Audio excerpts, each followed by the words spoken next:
Hey guys, if you can think about how you found this podcast, maybe it's on Instagram or TikTok, maybe someone shared it with you. I don't run ads for the show or have sponsorships, so the only way this grows is through word of mouth.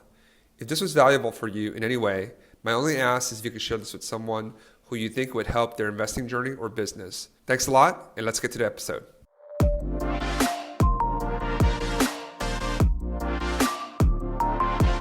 Welcome back to STR Like the Best. I'm your host, Michael Chang. It's my great pleasure to welcome my friend Kyle James to the show. Kyle, thanks for joining us today. Absolutely. It's good to see you, Michael. Kyle and I, we first met through Facebook. You messaged me through Facebook, I remember. And then we had a conversation that was over a year ago now, I think. Absolutely, yeah. At the time, I was looking for somebody who could help with a little bit of our revenue management, and Michael is quite good at that. So we had a few different conversations and definitely got to a good place by the end of it all.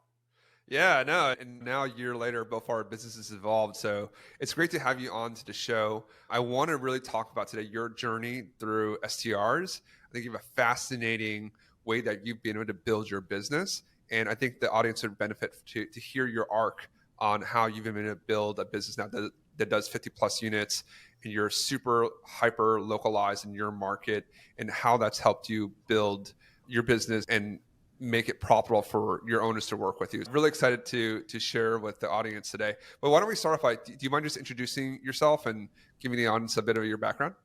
Absolutely. So my name is Kyle James. I'm the owner and CEO of Atomic Stays. We're a vacation rental management company. At first, I was doing co-hosting for a while, and now we're full-fledged property management. But we're based out of Denver, Colorado, and we're fully focused in the Denver metro market, as well as the Winter Park and Granby market, just an hour up the road. All right, perfect. So you're hyper localized in two specific markets, and I want to dig in on like how that's helped you grow your business. But before we start, I always like asking, especially existing operators, what is a STR story that you have that comes to mind right now? What's a guest story that's most memorable for you? Oh God, there's a lot of good ones and a lot of bad ones, to be honest. The ones that are the most memorable are obviously the bad ones, but What happened and how'd you fix it? yeah, this was actually before I was even, doing anything with my business. I just had my own short-term rental at the time, and we let a family reunion happen. So I think it was about 20 people. The house sleeps 16. They said that only 5 or 6 would be sleeping there. Well, one cousin didn't want the other cousin in the house, so he kicked him out and locked the door, and the other cousin kicked that door right through the hinges. So he threw it through, and then I got a call from the uncle telling me what happened because the police showed up and they knew they couldn't get out of it then. Luckily, the uncle paid for it that night. Within 2 days, we had the door fixed. It didn't even put a dent in our reservations. We didn't have someone the next day. So nothing affected our business, but it was a tumultuous 2 days. I've asked this question to a lot of people, and it's always like the first story. Everyone always remembers like their first memorable guest experience. And I think a lot of people actually get the people that end up not pursuing the business, that kind of scars them, and they're like, oh, I don't want to do this anymore. How do you think that's going to strengthen your approach as you've taken that experience and now grown to 50 plus units? If I'm being honest with you, at the time that happened, I was so dead set on getting out of my W-2 and making this work that I did not care. I was like, whatever happens, we're going to ride this till the end and we're going to get after it. So I don't know if it strengthened me. I think that it just wasn't an option for it to matter. All right. You're like Cortez and burn the boats, and we're here now. Okay. Yeah, all right. exactly. So tell us how, actually, before we start and before we hopped on, we're talking about Colorado football, and you're like right in the middle. How is the Deion Sanders phenomenon? I was lucky enough to be at the game 2 weeks ago, and I went to school at CU. So when I was there, it was like we'd show up in the second quarter and leave midway through the third. Just if we just sat down, cheered for a little bit, it was great. Now you can barely get in the stadium. It's packed wall to wall. The energy is incredible. Everybody's watching the game. I was in Chicago for the TCU game in a sports bar, and the entire place was packed with CU fans for whatever reason. Wow. It's uplifted everyone's spirits and like the whole state, I feel. That's awesome to hear, man. And his, like, I think to the point of like personal brand and building, he has a personal brand that's been portable through his journey, and now bringing it to top, Big Six league, Big Six conference, Pac-12 or Pac-8, whatever it is now, since all the teams have left. It's just really interesting. And I think we want to hit on that too, and how you've built the brand in your market and how that's helped you. But you have you had a W-2 job and now you built this business. I think a lot of people are interested in that journey. Can you just talk about how you got started? Absolutely. So I was about 2.5 years ago, I was in a sales job doing recruiting for a technical staffing company. And I think it was one of the greatest times I ever had as far as my learning. We were making 100 calls a day. It was a true sales organization, but I absolutely hated it. I knew that was no way for me to live. I knew that I just wanted to have a lot more freedom.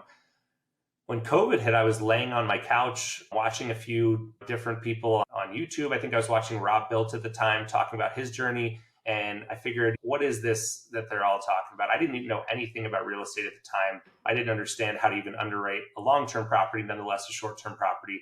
And I started to find people who did. One of my best friend's dads had been an investor for a long time, and he took me under his wing and showed me how to underwrite long term properties. For about a half a year, I looked for a long term rental and couldn't find anything that beat the 1%, 2% rule here in Denver. And so as I started to learn about short term rentals, said, let's give this a shot. I actually took a job working for another management company at about, I think, $14 an hour. And at the time, I'm making pretty good money, not amazing in my W-2 job, but I was ready to move on. So I took this other job. I'm working both at the same time, and I'm learning a lot. I would have paid them to let me work there. So you had the staffing job and this other, so you were doing two jobs at the same time. That's right. Yeah. Oh, wow. Okay. I really wanted to learn before I jumped. I still had bills to pay and things to cover. So before I took the leap, I at least wanted to get the knowledge. I didn't really need to surpass my income, but I needed to know what I was going to do, how to position it, find smart people. So I worked both jobs for a while. And then when I got enough saved up, I learned just enough from this guy to try and figure out how to make my first STR investment. And so I had about $110,000 in the bank, and I took about 105 of it and bought this property and furnished it. And so luckily, where was the property? Yes, the property's in Westminster, Colorado. Bought it for $525,000 with 3.25% interest rate. So it's really good at the time. And first year did $136,000 gross, with about 67 of that being cash flow. And I think that's about right what I was making in my W-2 job. And I thought I was a genius. So I was like, let's see how we can do this more. Let me pause here for a moment. So first off, why Westminster, right? Like, you're obviously in Denver. There's other things around Denver. There's regulations in Denver as well. But why that specific market? Why that specific house? To go all in, right? You had 110, you put 100, 105 in. That's a big bet. So I'll be honest with you. I'm 26 years old, no kids, no wife. I have rent, but I didn't feel if I failed that it would be that big of a deal. I felt like I was resilient and young enough to figure it out still. So that's a big part of it for sure. But I chose Westminster. It's actually, I wouldn't say that it'd be my favorite market in Colorado now. It's unregulated. There's a lot of tough regulations in downtown Denver and some of the tertiary markets. In my opinion, at the time, I was like, unregulated sounds great. Now I'd prefer well-regulated, but good regulations. But that's a big reason I chose it at the time. The property itself had a few things going on that deterred long-term investors. The yard was currently holding 3 RVs in completely mud. There was no garage, just a carport. It was right off the highway. Some of these things that long-term investors didn't want, I loved, right? I'd love to be right off the highway. I'd love to have no garage and not have to pay for it. I'd love a huge space that I can landscape. And we ended up turning into a volleyball court because sand is really easy to landscape with. And so that's a big reason why I chose this property. Also, Westminster is relatively a lower purchase price than the surrounding markets. So that home in Arvada would have been around $700,000. So I got it for $525 and still was only 9 minutes from downtown Denver. Oh. So a lot of those reasons. It also just been recently flipped and was about 2,800 square feet. So it hit a lot of my boxes. So I know I can make something that's better than the surrounding homes in that area from a product standpoint. So it's really interesting, right? There's 2 points I want to draw out from there. One is things that don't work for long-term rentals, where someone doesn't really want to live there, actually can be really good for short-term rentals. So that's something that, as folks are out there looking for properties, right, that's the opportunity where things certain features, like right being off the highway, for example, you may not want to live there, but for STR, it's perfect. It's in and out. You get easy egress in and out. And secondly, like just being able to see what you can do with a property. The volleyball court, that sounds really, really cool. And like you had a vision on how you were going to take this property, take the experience that you had, the sales job. Okay, I know what I can do with this. 3.5%. We may not get back there ever. Kudos to you for locking in such a great rate. And tell me, we talked about this before, but tell me, like, how did this property get you in? How did it help your personal branding? Or Yeah, because you were able to do so well in this? absolutely. So I would, first of all, I'd like to agree. I think that one of the biggest things that made this a success is that as soon as I walked in, I could see what I would do with the property. I think that's so big. If you don't love your short-term rental and you don't have a vision for how you can make it a special space, it's going to be really hard to create something that translates to your guests. But I was lucky enough. After this, I did 2 arbitrages. I built a little business up, and the brokerage that I had bought through Good Neighbor Realty here in Colorado, who we work with a lot, they're an awesome short-term rental brokerage. They asked me if I would host an event for some of their clients, talk through the numbers, talk through the property, some of the things we're talking about right now. And when I spoke about the revenues we're doing in that area, a typical home that size in Westminster does about $85,000 to $90,000 gross. That extra $46,000 is the far majority of your profit. And a lot of the people that were at that meeting wanted to know how the hell we were making that happen. And so in big part, they started asking me if I'd be willing to help with theirs. And I had no interest at the time to be a co-host or to be a property manager. I just knew that I needed to meet people in the space and that I had done something here that was a little better than most. So I was willing to help. And I started going to anyone and everyone's house who would ask me to. I think I went to 20 different people's homes, talked to them about design, talked to them about pricing, talked to them about operations with no expectation of anything. I just wanted to meet people and try and get a foothold on learning. And after about 2 weeks after that event, somebody actually asked me if I'd be willing to co-host their property. And I told them I have no idea how I'd be able to do that, what that means. Also, to take a step back here, before I hosted this event, I was actually asked by the management company I worked for to go flip homes in Leadville, which is about 2 hours away from Denver. Not what I wanted to learn to do. I wanted to be an STR operator and understand that. So I had to leave them. Now I had left my W-2 job. I had left this job, or kind of been, forced out of this job with the management company. I have enough money where I'm living, but I have no idea how to move forward.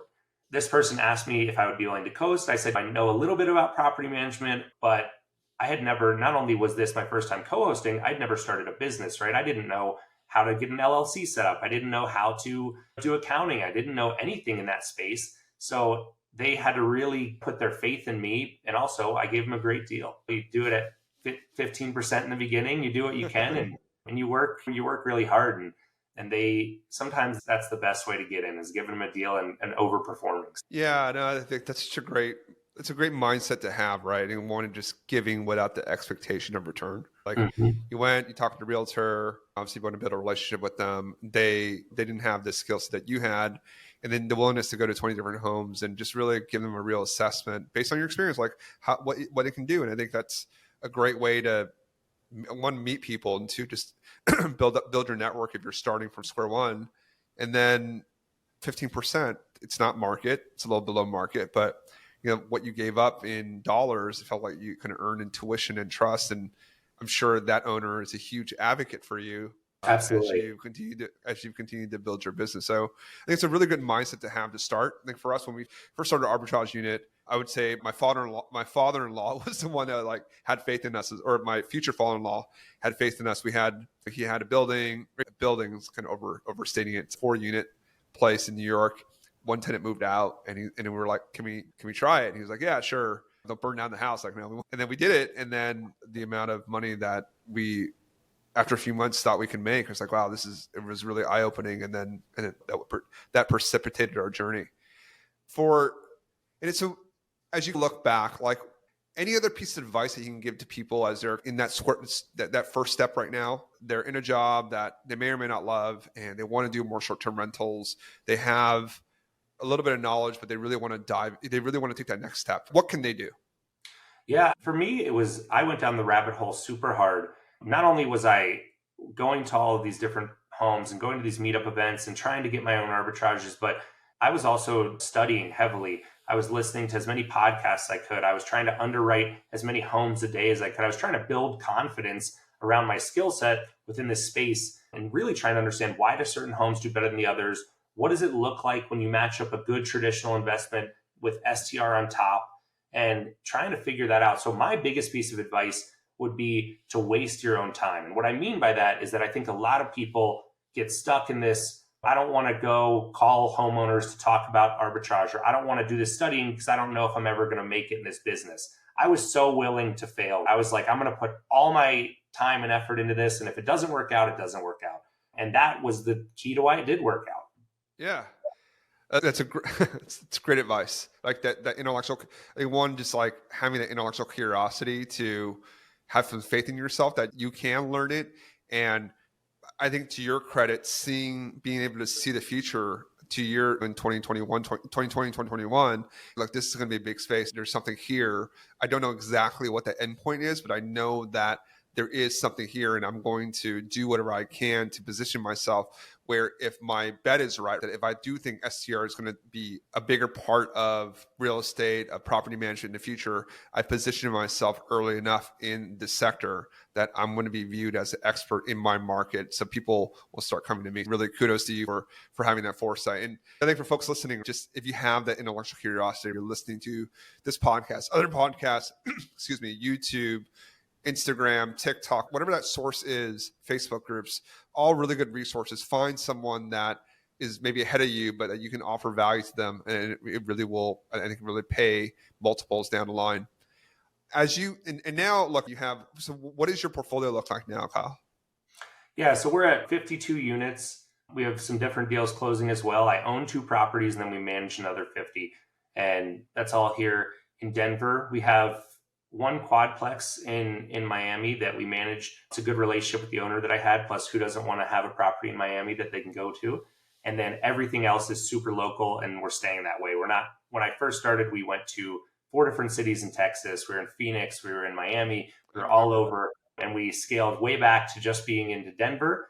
And I think that was a huge key in what we were able to do with our quality. Now our average rating is 4.9. And that's because we have the same team that we continue to refine and continue to make better in this area.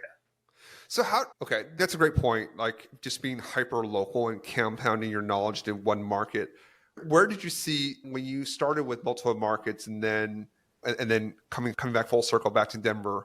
Like just maybe talk a little bit about that journey. Like what were some of the challenges that you had in operating in 4 or 5 different markets? And then was there a catalyst? Was there some event that you're like, okay, like this doesn't work and I need to pivot my business to be very hyper-focused in the Denver market?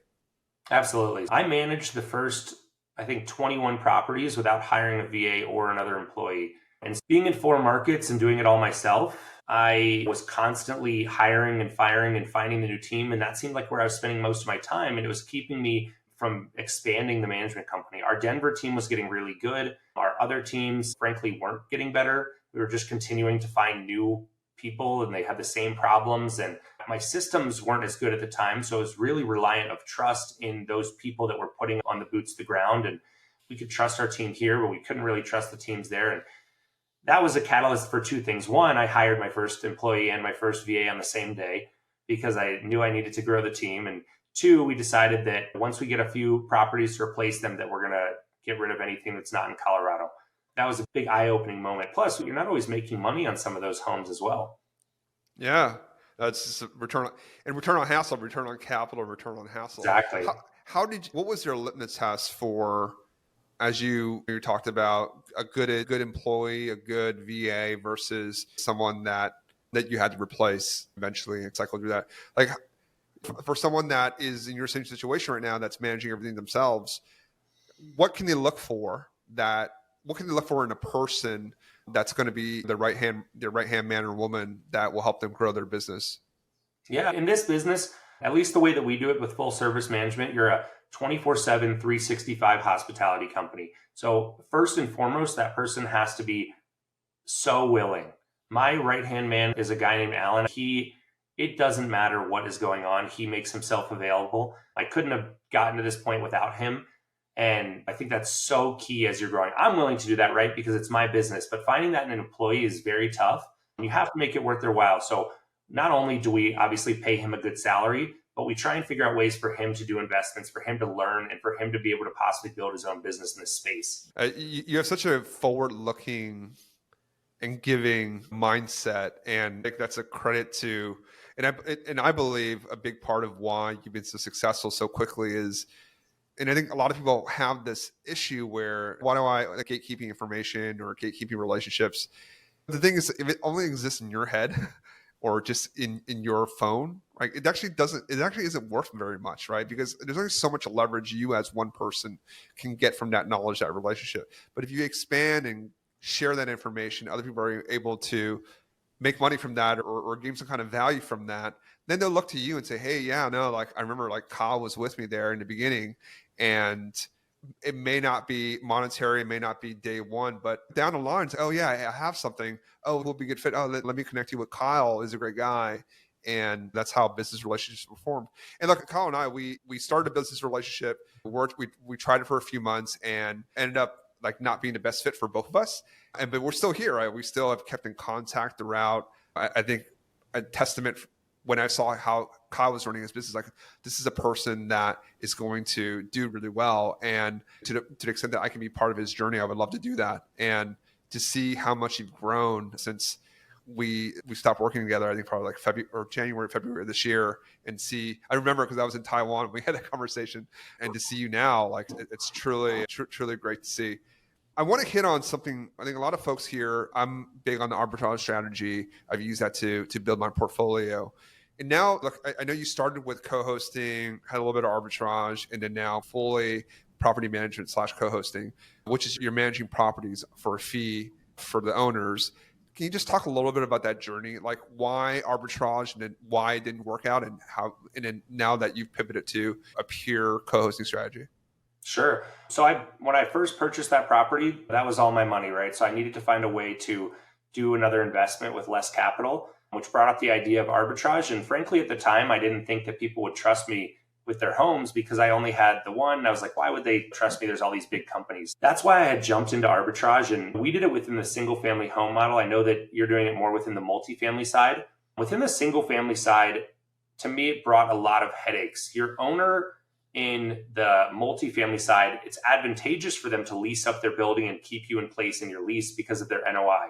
On the single family side, as soon as they see that you're making $1,000 or $2,000 more a month, sometimes that can be tough for them as an owner, and they're going to cut your lease at the end, whether you are a great tenant or not. So we had that happen within the single family side. And if there's one thing about this business I hate, it's moving furniture.